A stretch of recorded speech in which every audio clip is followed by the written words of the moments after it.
नमस्कार मित्रांनो, rebel star form मध्ये तुमचं स्वागत आहे। बघू शकता सध्या चालू आहे आपल्या फार्म मध्ये फवारणी। मग आता फवारणी कशाची चालू आहे, काय चालू आहे मी तुम्हाला सांगतो व्हिडिओ मध्ये। तर बघू शकता आपण फवारणी करतो सध्या। आता ही जी फवारणी आहे बघा, तस तर आपल्या गोट्यावरती गोचीड वा पिसवा असलं काहीच नाही, पण तरी सुद्धा कसं आहे, या आता फिरस्ती जरा शेळ्या बाहेर फिरवतोय त्याच्यामुळे एक दोन गोचडं वगैरे दिसतात।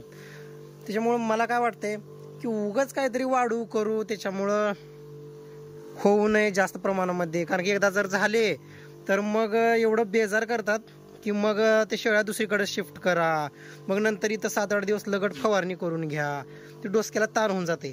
तेवढं करण्यापेक्षा मस्तपैकी फवारणी करून घ्यायची आपल्या फार्ममध्ये। आणि दुसरी गोष्ट म्हणजे शेळ्यांचा चाऱ्यावरती वगैरे जाईल किंवा कोणा काहीतरी म्हणजे नुकसान होईल याच्यानं, ते लक्षात असू द्या ह्या गोष्टी।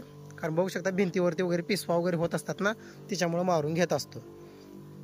बघू शकता, कारण एकदा जर गोचडं झाले एकंदरीत म्हणजे परवडतच नाही शेळीपालन। कारण की जनावरच रुजू येत नाही, काय फायदा नाही कॅल्शियम आणि फिल्शियम पाजून यात आणि ते खुराक वगैरे खाऊ घालण्यात।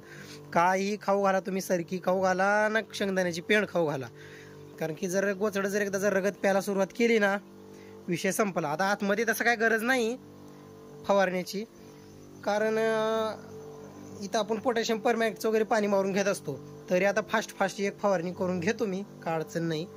बघू शकता मस्तपैकी फवारणी करून घेत चला। आणि जास्तीत जास्त करून हे पावसाळ्यामध्ये होत असतात बरं का प्रॉब्लेम, फक्त पावसाळ्यामध्ये जास्त होतात। इतर ऋतूमध्ये काही जास्त काही ताण घ्यायची गरज नाही।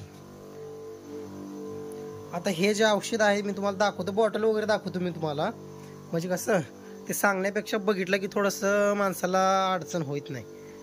बघू शकता आता इथं आपल्याला आपण बघा चुना, आपण जो मागच्या व्हिडिओमध्ये सांगितलेला होता तो चुना अजून ब्लिचिंग पावडर मिक्स करून वापरायचं असते तसं तर, पण आता आपण ही चलतीवर उगा आहे म्हणून मारून घेतलेला आहे। ह्या गोष्टी लक्षात असू द्या तुमच्या पण। तर बघू शकता आता ही आपण फवारणी केलेली आहे व्यवस्थित। आणि ह्या औषधाचं नाव आहे टाक्टिक औषध आहे। लहान बॉटल पण भेटते, मोठे पण भेटते। आता हे आहे 15 ml चं, 15 ml चं आहे, 100 रुपयाला भेटले मला, म्हणजे सगळीकडे 100 रुपयाला भेटते बरं का, कोणत्याही मेडिकलमध्ये। जबरदस्त रिझल्ट आहे टाक्टिकचा आहे बघा, गोचिड वा पिसवा। आता कसं आहे फवारण्याचं कारण मी तुम्हाला सांगितलेलं आहे की बाबा आता 1-2 घंटे आपण बाहेर सोडतो शेळ्या, त्याच्यामुळे ते शेळ्याच्या अंगावर ऑटोमॅटिक गेचडं होतातच। आता पावसाळा म्हणल्यावर आहेच, एवढं तर सहन करावंच लागत असते। मग काय करायचं, आता 15-16 लिटरचा फवारा आहे, त्याच्यामध्ये 15 ml चं पूर्ण मिक्स करायचं आणि व्यवस्थित फवारणी करून घ्यायची। आणि मुख्य गोट्यामध्ये शक्यतो करण्याची गरज नाही, किंवा जर जास्त जर तुम्हाला जर वाटत असेल तर करून घ्या, किंवा जर पोटॅशियम परमॅक्टचे जर पाणी जर रेग्युलर जर तुम्ही जर सडा मारत असाल तर अजिबात कशाची काय गरजच नाही। आणि दुसरी गोष्ट म्हणजे बघा आता याच्यामध्ये अमित्राचं आहे, एकदम जबरदस्त रिझल्ट आहे। आणि बघा चुना आणि ब्लिचिंग पावडर मिक्स करून मस्तपैकी आपण मारू शकतो। कारण पावसाळ्यामध्ये जर फवारणी वगैरे केली, एक म्हणजे ओलं होते, जनावर वगैरे बसत नाहीत, किंवा पोटॅशियम परमॅक्टच्या पाणी जर सडा मारला तर तिथं ओलं होते, लवकर वाळत नाही, कारण की वरून पाऊस वांबाळ वगैरे असते। त्याच्यामुळे शक्यतो पावसाळ्यामध्ये चुना आणि ब्लिचिंग पावडर मिक्स करून निर्जंतुकीकरण करून घेऊ शकता, त्याच्यामध्ये काहीच अडचण नाही। आणि हे सुद्धा प्रॅक्टिकल करून दाखवणारच आहोत आपण। आणि गेल्या आता पुढच्या आठवड्यामध्ये किंवा येणाऱ्या 4 ते 5 दिवसामध्ये 100% तुम्हाला तो सुद्धा व्हिडिओ येऊन जाणार आहे। त्याच्यामुळे रेबल स्टार फार्मला सबस्क्राईब करून घ्या, व्हिडिओला लाईक करत चला, शेअर करत चला।